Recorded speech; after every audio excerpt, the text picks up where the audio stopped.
저는 설교를 준비하고 설교할 때 궁수 같은 마음으로 설교를 합니다. 화살을 쏘죠. 그래서 목사는 언제나 말씀으로 화살을 쏘는 사람이라고 생각을 합니다. 그런데 저는 누구 한 사람에게 관역을 삼아서 그 말씀의 화살을 쏘지 않습니다. 저는 그저 허공에다가 말씀의 화살을 쏴요. 그러면서 바라기는 말씀을 듣는 성도님들이 스스로 관역이 돼서 말씀의 화살을 맞고 피 흘리고, 말씀의 화살을 맞고 죽고, 말씀의 화살을 맞고 말씀을 통해서 새로이 살아나기를 간절히 소망하며 말씀을 전합니다. 말씀의 화살을 맞으면 두 가지 반응이 있어요. 첫 번째로는 제가 방금 말씀드린 것처럼 자신의 죄를 깨닫고 하나님께서 원하시는 삶을 살기 위해서 회개하고 발부둥치고 그 말씀을 기본으로 해서 새로운 삶을, 새로운 행동을 계획하는 사람이 있는가 하면, 스테반 집사님께서 말씀을 전했을 때 모였던 많은 사람들이 화살을 다 맞았거든요. 그리고 그들은 돌을 들었습니다.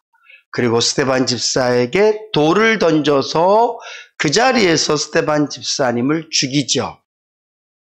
저는 언제나 설교하면서 이 두 가지를 같이 생각합니다. 어떤 분은 말씀을 듣고 스스로 관역이 되어져서 회개하고 하나님께서 기뻐하시는 모양으로 돌아서는가 하면, 어떤 분은 저에게 돌은 차마 안 던진다 할지라도 에이, 오늘 설교 나를 딱 집어서 하네, 혹시 그런 마음 갖고 마음의 이를 갈고 그래도 저는 어쩔 수 없을 것 같아요. 또 어떤 분들은 아예 관역이 안 되시는 분들도 계십니다.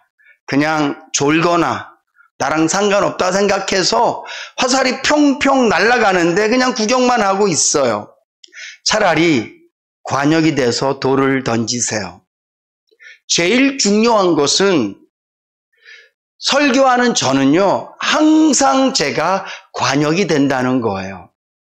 오늘 이 말씀도 제가 한 열흘 전에 선배 목사님의 삶을 유튜브로 보고 난 다음에 사랑에 대한 강한 도전을 받았어요. 그리고 한 열흘 전부터 이 말씀으로 저에게 계속 쌌어요. 열흘 동안 제 삶이 사랑할 사람들만 만났겠습니까? 열흘 동안 제 삶에 제가 원했던 일만 생겼겠습니까?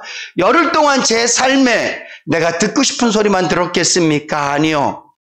때로는 아내가, 때로는 자녀가, 때로는 모르는 사람이, 때로는 지인들이 제 마음에 사랑이 아니라 미움이 나도록 행동하고 말할 때도 있었고, 때로는 나도 그들에게 그런 나쁜 영향력을 미치기도 했습니다. 근데 그때마다 저는 이 말씀, 사랑이라는 말씀으로 저에게 화살을 계속 쏴서 바로 돌이키고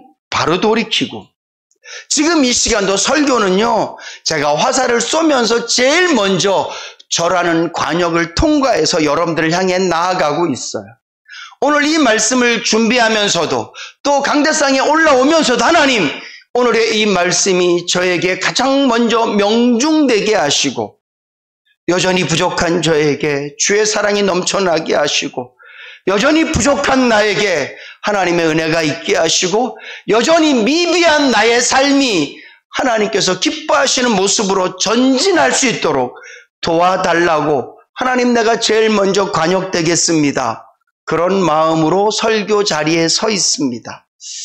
바라기는 오늘 이 시간 말씀 듣는 저와 여러분들이 오늘뿐만 아니라 앞으로 모든 설교, 제 설교뿐만 아니라 다른 누구의 설교를 할지라도 하나님의 말씀으로 여러분들에게 달려오고 있다면 피하지 마시고 여러분들의 심령 가운데 정중앙에 맞으셔서 주의 말씀은 살았고 운동력이 있고 좌우에 어떤 어떤 날선 검보다 예리해서 우리의 심령 골수를 쪼개고도 남는 그 말씀의 영향을 날마다 받고 살아가실 수 있기를 주님의 이름으로 축복합니다. 오늘 말씀은 사랑에 대한 말씀입니다. 사랑, 그러면 우리는 제일 먼저 하나님의 사랑에 대해서 알아야 돼요. 하나님의 사랑은 어떤 것일까요? 요한복음 3장 말씀에 보면 바리새인이면서 관원이었던 니고데모가 예수님을 찾아왔습니다. 찾아와서 이렇게 말합니다. 당신은 하나님께로부터 온 사람입니다. 선생님은 비록 나사렛에서 나왔고 비록 우리와 똑같은 모습을 하고 있지만 당신이 말씀하시는 그 말씀과 행하는 이적을 봤을 때 당신은 하나님께서 보내신 선생님이 확실합니다. 이렇게 예수님을 추켜 세웠어요. 그때 주님이 이렇게 말씀하십니다. 사람이 거듭나지 않으면 하나님의 나라를 볼 수 없다. 지금 너는 내가 하나님께로부터 온 자라고 말하고 있는데 거듭나지 않으면 하나님의 나라, 즉 하나님께서 하시는 일을 올바로 알 수 없다. 그랬더니만 니고데모가 다시 묻습니다. 내가 이렇게 나이가 많은데 나이든 내가 다시 어머니의 뱃속에 들어갔다가 다시 나와야 됩니까? 그럴 때 주님께서 말씀하세요. 사람이 물과 성령으로 거듭나야 된다. 사람의 일은 사람을 통해서 나타나지만 하나님의 일은 하나님을 통해서 나타나진다. 하나님이 하시는 일은 오직 성령으로만 알 수 있다. 그럴 때 니고데모가 다시 말합니다. 도대체 어떻게 그런 일이 일어날 수 있습니까? 그럴 때 주님이 말씀하세요. 광야에서 이스라엘 백성들이 하나님 앞에 범죄했을 때 그들이 불뱀에 물려 죽을 때 모세가 놋뱀을 높이 들었던 것처럼 인자가 들리워야 될 것이다. 그리고 또 말씀하세요. 하나님이 세상을 이처럼 사랑하사 독생자를 주셨으니 이는 누구든지 저를 믿는 자마다 멸망치 않고 영생을 얻게 하려 하심이라. 니고데모가 어떻게 하면 내가 영생을 얻을 수 있습니까? 어떻게 하면 내가 하나님의 나라를 잘 알 수 있겠습니까? 라는 질문에 주님께서는 나를 통해서 가능하다라고 결론을 내려주신 거예요. 이 말씀이 마치 내가 하나님이니까, 내가 성자 하나님이니까, 내가 네 이름을 부르면 너는 천국 갈 수 있어, 내가 네 죄를 사하면 너는 하나님의 자녀가 될 수 있어, 그런 의미로 예수님이 말씀하신 게 아니에요.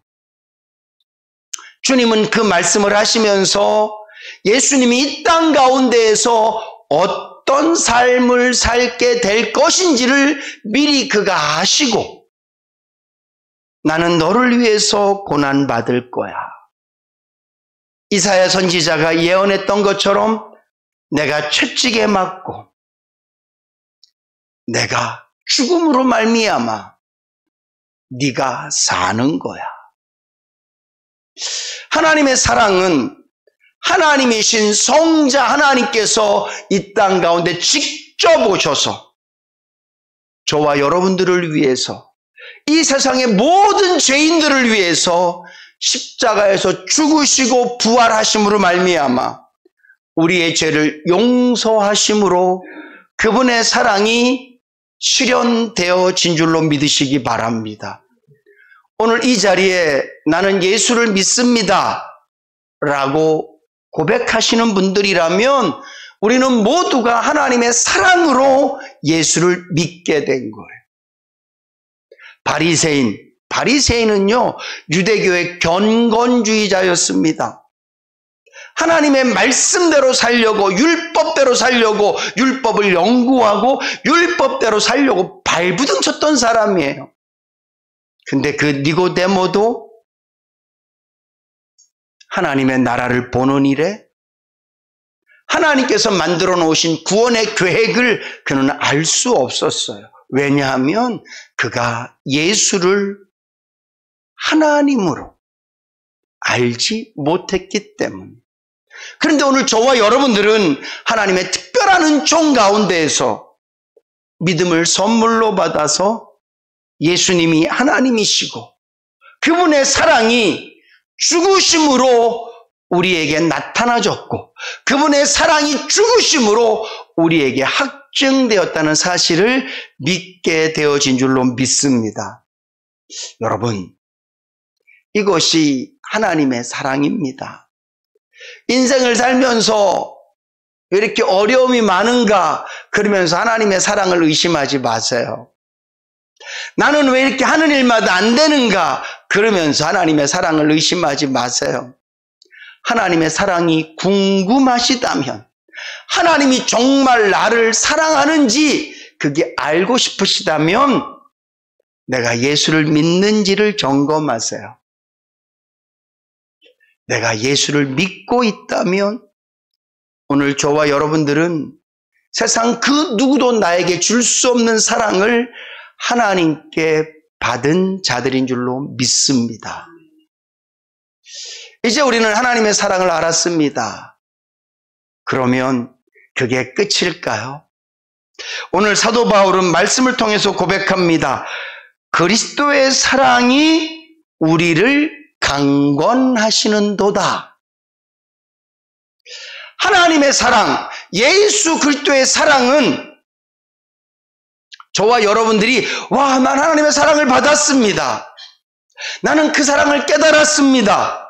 나는 그 사랑을 압니다. 그 사랑이 세상을 구했습니다. 그 사랑이 나를 구원했습니다.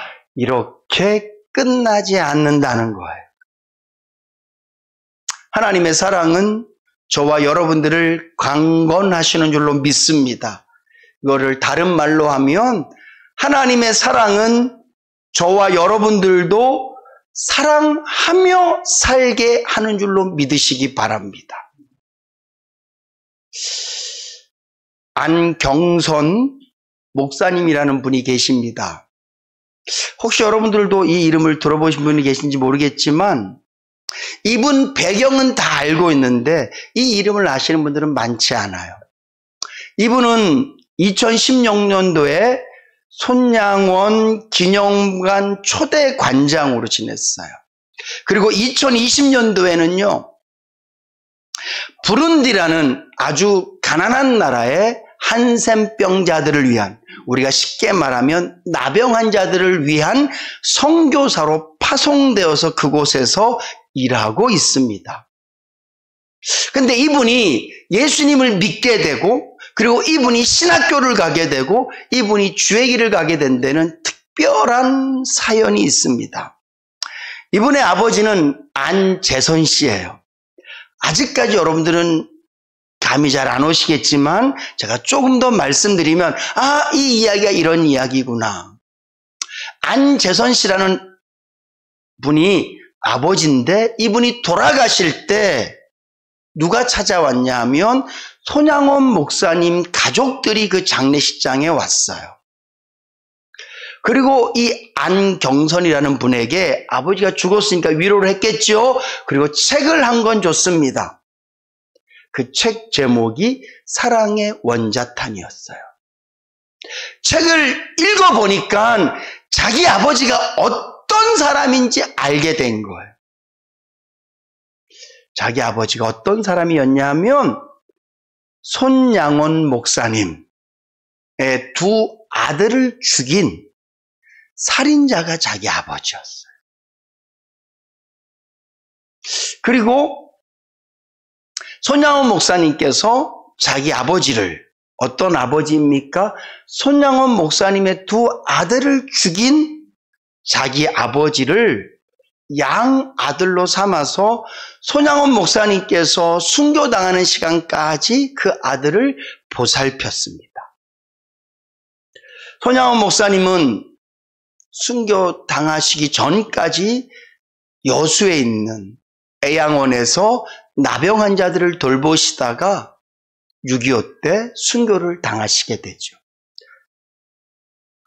손양원 목사님이 죽고 난 다음에 더 이상 안재선 씨를 누가 돌봐주거나 보호해줄 사람이 없으니까 그가 그곳을 떠나서 방황을 하다가 결혼을 해서 이 안경성 목사님이 태어나게 된 거예요. 이 사실을 전혀 모르고 있다가 이 사실을 알게 된 이분은요, 너무너무 힘들어했어요. 우리 아버지가 살인자라니. 그러다가 폐병이 걸려서 병원에 입원해 있는데 자기는 약도 처방받지 않겠습니다. 전 이대로 죽겠습니다. 그런 마음을 갖고 죽음을 기다리는데 하나님께서 그 안경선 목사님에게 이렇게 말씀하셨다는 거예요. 너희 아버지는 손양원 목사님의 두 아들을 죽였지만 너는 나를 죽였다. 이 말 앞에 그가 하나님의 사랑을 깨닫고 너는 나를 죽였지만 나는 너를 사랑한다. 너는 나를 죽였지만 나는 너를 용서한다. 그 음성을 듣고 이 안경선이라는 분이 신학을 갖고 목회를 했고 한 10여 년 동안 평범한 목회를 하시다가 이렇게 16년도에 손양원 목사님 기념회관 관장이 되면서 그곳에 일하시다가 20년도에 한센인들을 위해서 선교사로 파송받아서 손양원 목사님과 똑같은 삶의 길을 그분이 가고 있어요. 여러분, 이게 가능한 일입니까? 근데 가능케 했어요. 손양원 목사님의 일대기를 보면 그분의 인격이 훌륭해서 물론 훌륭하시더라고요. 그분의 성품이 좋아서 당연히 성품이 좋으시더라고요. 아이들을 키웠던 옛날 모습들, 그 손양원 목사님이 따님은 살아계시는 권사님이신데 그분이 기억하는 아버지는요, 참 성품이 좋으세요. 저 같은 목회자가 아니더라고요. 평양신학교를 나와서 첫 번째 임지가 나병 환자들 임지였습니다. 그의 목회 속에 그분들이 얼마나 많은 사랑을 받았는지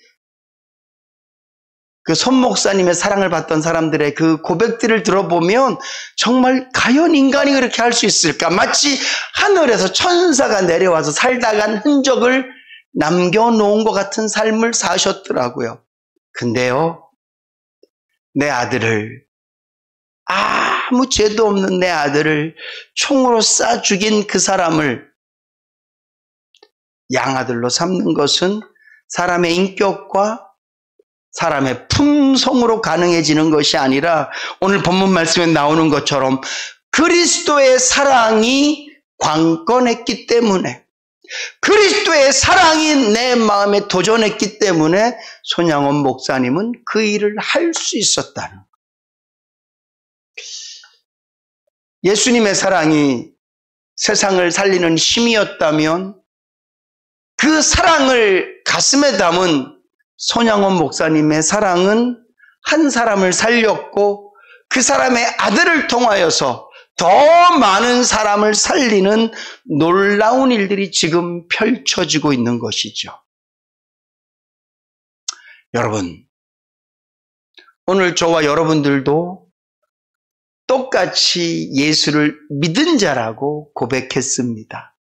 그렇다면 이 시간 하나님의 사랑이 여러분들의 마음을, 그리스도의 사랑이 여러분들의 마음을 강건해야 될 줄로 믿습니다.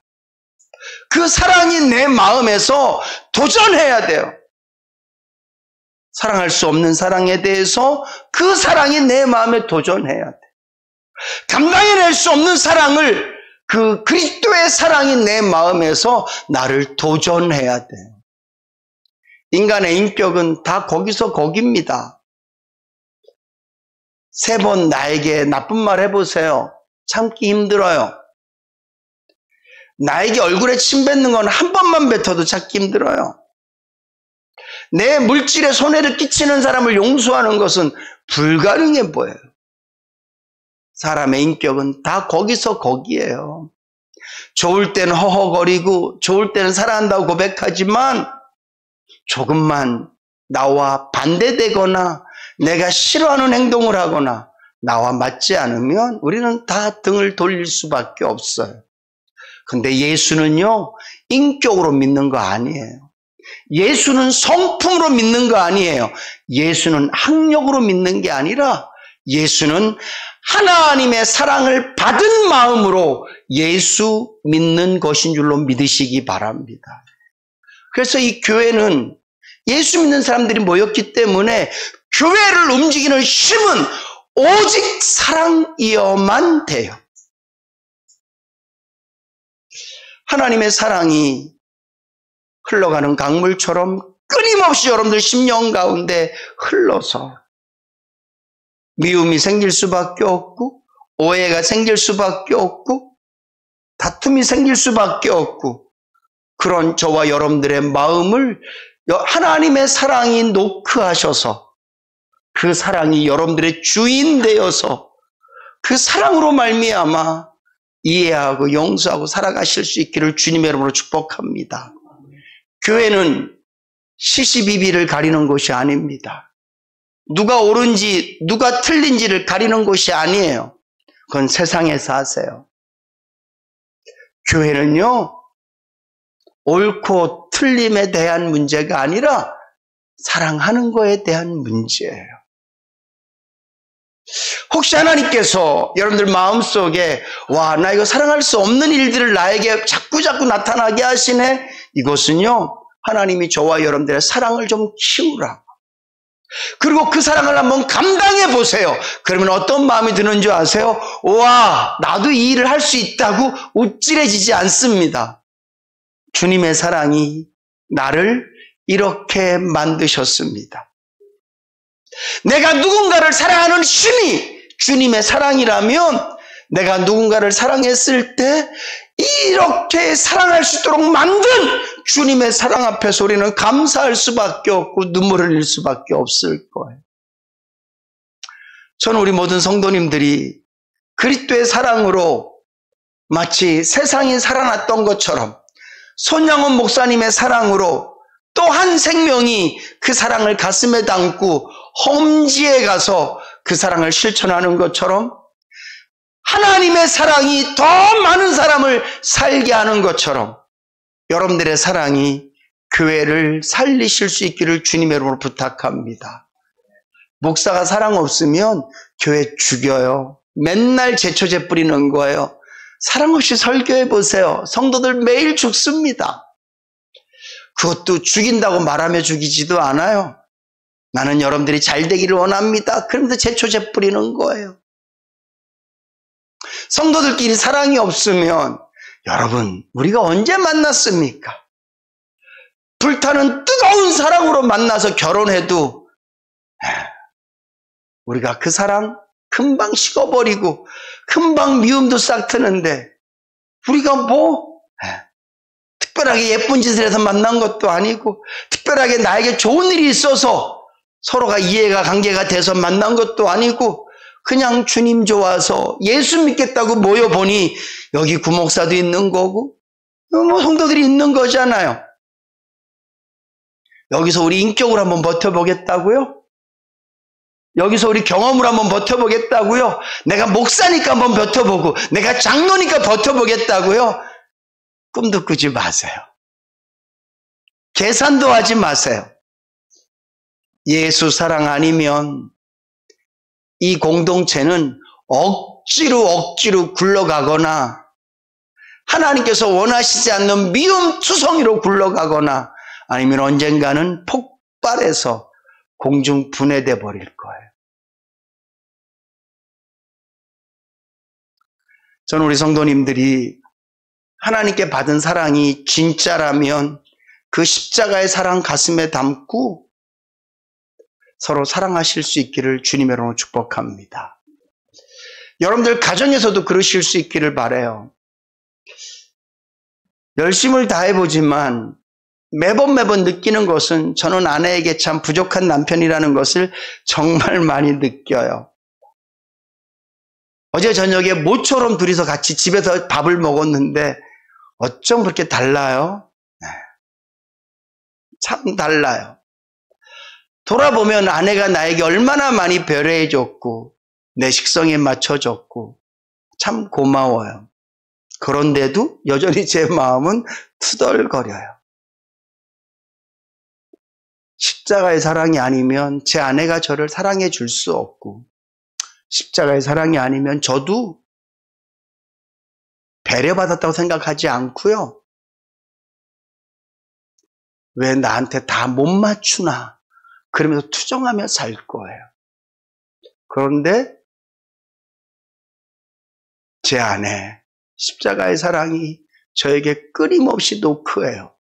신용아, 사람을 볼 때 그가 뭘 잘했지 뭘 못했지 보지 마라.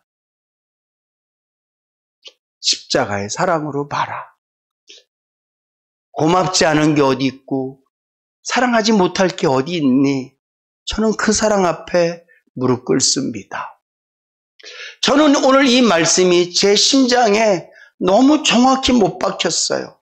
화살처럼 정확히 제 마음의 관역에 박혔어요. 앞으로 더 사랑하며 살 거예요.